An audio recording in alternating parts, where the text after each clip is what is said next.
श्री स्वामी समर्थ. श्री गुरुदेव दत्त. आता मी तुम्हाला स्वामींची लीला सांगणार आहे. स्वामींच्या अनेक कथा आहेत, स्वामींच्या लीला आहेत. अक्कलकोटमध्ये जेव्हा स्वामी होते, अवतारामध्ये होते, तेव्हा अनेक भक्त स्वामींच्या दर्शनासाठी येत होते. कोणी भावभक्तीसाठी येत होतं, कोणी स्वतःच्या उद्धारासाठी येत होतं, कोणी दारिद्र्य दूर करण्यासाठी येत होतं, कोणी पुत्रप्राप्तीसाठी यायचं, कोणी आजारी असेल तर तो रोग बरा करण्यासाठी यायचं. अशा प्रकारे अनेक लोक स्वामींच्या दर्शनासाठी येत होते. तेव्हा एक मोगलाईतील स्त्री आली होती. तिच्या मुलाची दृष्टी गेली होती. म्हणजे साधारण तो मुलगा 8 वर्षाचा होता. मौजीबंधन म्हणजे मुंज झाल्यानंतर त्याची दृष्टी बऱ्यापैकी पूर्ण गेली होती. म्हणजे त्याला काहीच दिसत होतं, पूर्ण अंधुक दिसायचं. तर त्या आईला आपल्या मुलाला दिसत नाही हे दुःख होतं, म्हणून ती स्वामींची म्हणजे प्रचिती ऐकून होती, म्हणून ती अक्कलकोटमध्ये आली होती. तर अक्कलकोटमध्ये ती आल्यानंतर स्वामींच्या दर्शनाला आली. तेव्हा शिवबाईंनी स्वामींना प्रार्थना केली की ह्या ब्राह्मण स्त्रीच्या मुलाला डोळे येऊ देत स्वामी, तुम्ही काहीतरी उपाय करा आणि त्याला बरं करा, चमत्कार करा, असं तिनं सांगितलं. त्यावेळेला स्वामी म्हणाले की आता 5 राक्षस आमची परीक्षा बघायला येणार आहेत. तेव्हाच हा मुलगा डोळे उघडील म्हटले. तेव्हाच या मुलाला डोळे उघडतील असं स्वामींनी सांगितलं.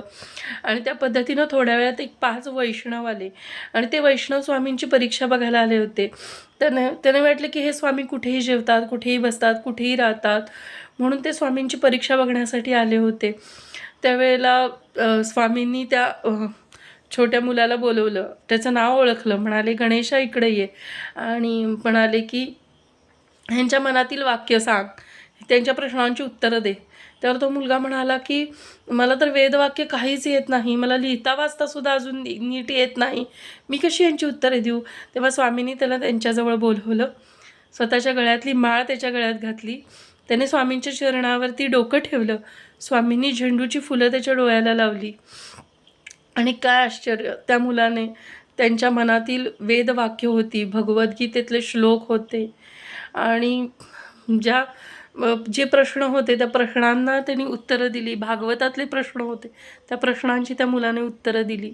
अशा प्रकारे म्हणजे त्याला दृष्टी आली आणि त्याला ज्ञानोदय झाला. त्याचा भाग्योदय किती थोर बघा, की म्हणजे साक्षात स्वामींनी त्याच्या जे त्याला दृष्टी तर दिली, दृष्टीबरोबर त्याला ज्ञान पण दिलं.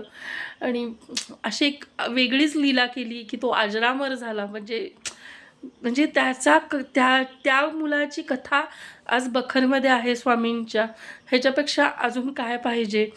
तर अशी स्वामींची लीला होती. त्यावेळेला ते वैष्णव हे झाले की म्हणजे भावूक झाले की आमचं चुकलं, आमच्याकडनं अपराध घडला, म्हणून स्वामींच्या चरणावरती डोकं टेकले. तेव्हा स्वामी म्हणाले की आमची परीक्षा घ्यायला तुम्ही आलात म्हणाले, कुठून काय. मग ते लोक म्हणाले की चुकलं आमचं, आम्ही उन्मत्त झालो, इथं आलो, मग याला प्रायश्चित्त काय म्हटले.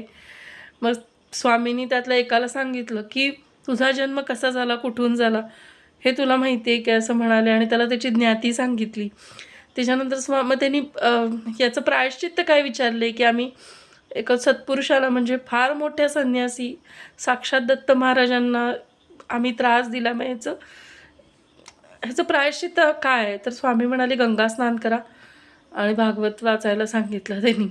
आणि म्हणजे त्यांना क्षणात माफ केलं स्वामींनी. आणि तो जो मुलगा होता त्याला दृष्टी दिली. म्हणजे अक्कलकोटमध्ये हे सगळं रोज रोज लीला घडत होत्या आणि हे सगळे लोक बघत होते.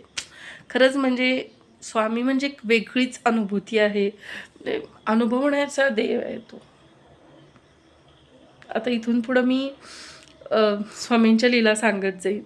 मला ज्या ज्या क्षणी आतून महाराज उर्मी देतील तेव्हा मी नक्की सांगेन. श्री स्वामी समर्थ.